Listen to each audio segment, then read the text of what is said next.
மாதவனுக்கு அப்புறமா வந்து நம்ம தமிழ்நாட்டு பெண்கள் சாக்லேட் பாய் அப்படின்ற பட்டம் கொடுத்த நடிகர்கள் யாரெல்லாம் தெரியுமா?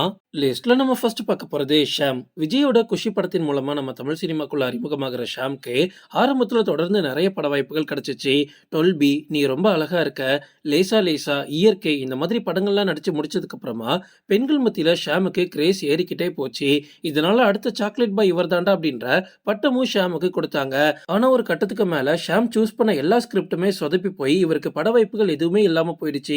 இன்னைக்கு கிடைக்கக்கூடிய குணச்சித்திர கேரக்டர்ஸும் ஏதாவது ஒரு வில்லன் ரோல் கிடைக்காதா அப்படின்னு ஷாம் மார்க்கெட் இழந்து தவிக்கிறாரு. லிஸ்ட்ல நம்ம அடுத்து பார்க்க போறது அப்பாஸ். காதல் தேசம் படத்தின் மூலமா அறிமுகமானவர் தான் அப்பாஸ். அறிமுகமான முதல் படமே இவருக்கு ஒரு நல்ல பேரை வாங்கி கொடுத்துச்சு. அதுக்கப்புறமா விஐபி, பூச்சோடவா, படையப்பா இந்த மாதிரி படங்கள்னால பெண்கள் மத்தியில அப்பாஸ்க்கு ஒரு நல்ல கிரேஸ் இருந்துச்சு. படிப்படியா இவரோட மார்க்கெட்டையும் ஏத்திக்கிட்டே போனாரு.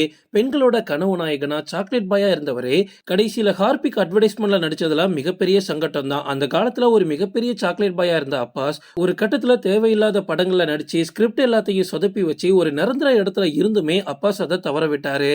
லிஸ்ட்ல நம்ம அடுத்து பார்க்க போறது பரத். பரத் பாய்ஸ் படத்தின் மூலமா நம்ம தமிழ் சினிமால அறிமுகமாகிறாரு.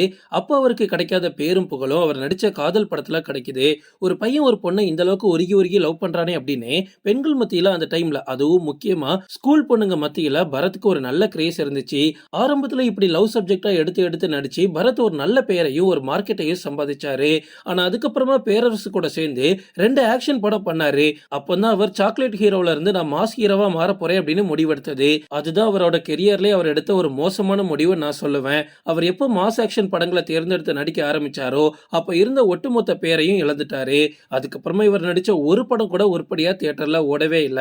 ஆரம்பத்துல பரத்துக்கு இருந்த ஃபேன் பேஸ்க்கு இப்போ சூர்யா லெவலுக்கு வந்திருக்கணும். ஆனா பரத்தை பாருங்க, ஒரு பட வாய்ப்பு கூட சரியா கிடைக்கல. சில காலங்களுக்கு முன்னாடி நம்ம தமிழ் சினிமாவில் எந்த ஒரு பட வாய்ப்பு வரல அப்படின்னு மலையாள இண்டஸ்ட்ரியில போய் நடிச்சிட்டு இருந்தாரு. அந்த அளவுக்கு சேர்த்து வச்ச எல்லாத்தையுமே இழந்தாரு பரத். லிஸ்ட்ல நம்ம அடுத்து பார்க்க போறது சித்தார்த். சங்கர் டைரக்ட் பண்ண பாய்ஸ் படத்தின் மூலமா நம்ம தமிழ் சினிமாவில் அறிமுகமாகிறாரு. அறிமுகமான முதல் படமே இவரை உச்சத்துல எடுத்துட்டு போய் வச்சிருச்சு அப்படின்னு சொல்லலாம். ஏன்னா பாய்ஸ் படத்துக்கு அப்புறமா பெண்கள் மத்தியில சித்தார்த்துக்கு ஒரு மிகப்பெரிய ஃபேன் பேஸே இருந்துச்சு. அதுக்கப்புறமா ஆயுத எழுத்து, ஜிகர் தண்டா, காதலில் சொதப்புவது எப்படி இந்த மாதிரி தொடர்ந்து படங்கள் நடிச்சுக்கிட்டே இருந்தாரு. சித்தார்த் போடக்கூடிய போஸ்ட் எல்லாம் பார்த்து நிறைய பெண்கள் அவர்கிட்ட விழுந்துட்டு இருந்தாங்க. இது படங்கள்ல மட்டும் இல்ல, ரியல் லைஃப்லயுமே அப்படிதான். 2013லயே சித்தார்த் ஒரு பொண்ணை கல்யாணம் பண்ணிக்கிட்டாரு. அதுக்கப்புறமா கருத்து வேறுபாடு காரணமா 2 பேரும் பிரிஞ்சாங்க.